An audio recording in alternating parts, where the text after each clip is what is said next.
பாலியல் குறைபாடுகளை மறைக்கிறதுக்காக அதை பற்றி பேசுகிறதே தப்பு, பேசுகிறவங்கள கெட்டவங்க, அதை பற்றின அறிவை வளர்த்துக்கவே கூடாது அப்படிங்கிறது. எதுக்காக பாலியல் செக்ஸை பற்றி பேசாத, பாலியலை பற்றி உடலுறவை பற்றி பேசாத அப்படின்ற காரணம் இதுதான்.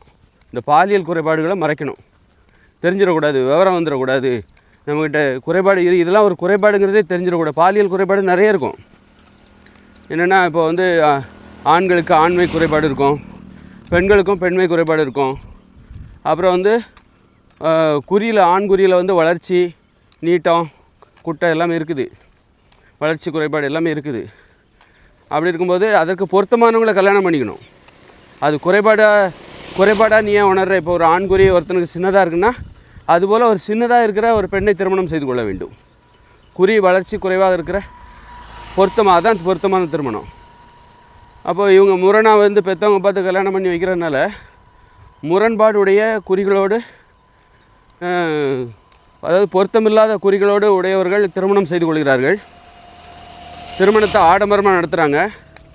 திருமணத்துக்கு பிறகு தான் இங்கே உடலுறவே வச்சுக்கிறாங்க.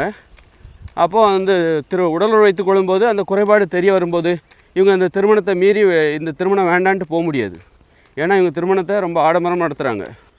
அது ஒரு கௌரவ விஷயமாக பார்த்து, அதனால் அதுலேருந்து மீறிட்டாங்க, வேண்டான்னு போயிட்டாக்கா அசிங்கமாயிடும் அப்படின்னு நினச்சிட்டு, நீ பாலியல் உறவை பற்றியே பேசாத, செக்ஸை பற்றி பேசாத, அது தப்பு. பாலியல் குறைபாடுகளை மறைப்பதற்கு ஒரே வழி அந்த குறைபாடுகளை சரி செய்வதை விட அந்த பாலியலை பற்றி பேசுகிறதே தப்பு. பாலியல் கல்வியே ஒரு தப்பானது. அப்படி கல்வி அதுபோன்ற அறிவை வளர்த்துக்கொள்ள ஆர்வமாக இருக்கிறவர்கள் தப்பானவர்கள். பாலியல் விஷயங்களை பேசாமல் இருக்கிறாங்க பாருங்கள், அவங்க தான் நல்லவங்க. எதுவுமே தெரியாமல் இருக்கிறாங்க பாருங்கள், அவங்க தான் நல்லவங்க. ஆமாம், எதுவும் விவரம் தெரிஞ்சிடக்கூடாது, அவங்க கெட்டவங்க அப்படிங்கிற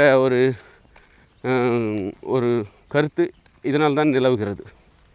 அதனால் பாலியல் சார்ந்த விழிப்புணர்வு தான் ஒருவர் நல்லவர். நீ யாருக்கு நல்லவராக இருக்கு, உனக்கு நீ நல்லவராக இருக்கு, உனக்கு நீ பாலியல் கல்வி மூலம் பாலியல் விழிப்புணர்வு தேவை. அதனால் பாலியல் உறவு சார்ந்த ஏமாற்றுதலிலிருந்து மனிதர்களை பார்க்க வேண்டும். இப்போ பாலியல் உறவு சார்ந்து ஏமாத்துறாங்கல்ல, இப்போ வந்து ஒருத்தர் நிறைய சம்பாதிக்கிறாரு, அழகான ஒரு பெண்ணை வந்து தனக்கு பொருத்தமில்லாத ஒரு பெண்ணை தன்னிடமுள்ள பணத்தை காட்டி கல்யாணம் பண்ணிக்கிறாரு. ஆனால் அவங்களுக்கு இடையில அன்பு இல்லை. அது ரெண்டு பேருக்குமே ஏமாற்றம் தான். பொருத்தமானவங்களை கல்யாணம் அப்போ ஒருத்தரை ஏமாத்துறதுனால நீ புத்திசாலி ஆகிட போகிறதில்ல, உனக்கும் அன்பு இல்லை அப்படிங்கும்போது. அதனால் பாலியல் ஏமாற்றுதலிருந்து, பாலியல் குற்றம் இதெல்லாம், அதுலேருந்து நாம் தப்பிக்கணும் அப்படின்னா பாலியல் விழிப்புணர்வு தேவை. அதனால் அந்த உடலுறவு சார்ந்த அறிவை வளர்த்துக்கொள்ள பாலியல் கல்வி தேவை. அதன் மூலம் யாரையும் ஏமாற்ற முடியாது. உடலுறவு தான் முக்கியமான இன்பம், அதையே முதல்ல உணரணும். உடலுறவுக்காக தான் நம்ம கல்யாணம் பண்ணுறோம், உடலுறவு தான் மிகப்பெரிய இன்பம் அப்படிங்கிறத உணரணும். அது ஒரு பெரிய விஷயமே கிடையாது, எனக்கு அதெல்லாம் முக்கியமே கிடையாதுன்னு சொல்கிறது தான் புத்திசாலித்தனம். நல்லவங்க ரொம்ப பண்போடு வளர்த்துருக்காங்கன்னு சொல்லி பிரெயின் வாஷ் பண்ணி மூளையை கழுவுற வேலை அதுதான். உடலுறவு தான் முக்கியமான விஷயம் அப்படின்னு நினைக்கும் போது தான் நீங்கள் அந்தந்த வயசில் கல்யாணம் பண்ணுவீங்க. இல்லைன்னா அந்தந்த வயசில் நீங்கள் கல்யாணம் பண்ணிக்க மாட்டீங்க. உடலுறவுங்கிறது முக்கியமான விஷயம், அந்தந்த வயசில் அனுபவிக்கணும். ஒரு குறிப்பிட்ட காலம்தான் அதை அனுபவிப்பதற்கான வேகம், ஆர்வம் எல்லாமே இருக்கும். அதை இழந்துடக்கூடாது, அது இருக்கிற நேரத்தில் அதை பயன்படுத்தணும். அப்படின்னா உடலுறவு தான் முக்கியங்கிற நினைப்பு உனக்கு வேணும்.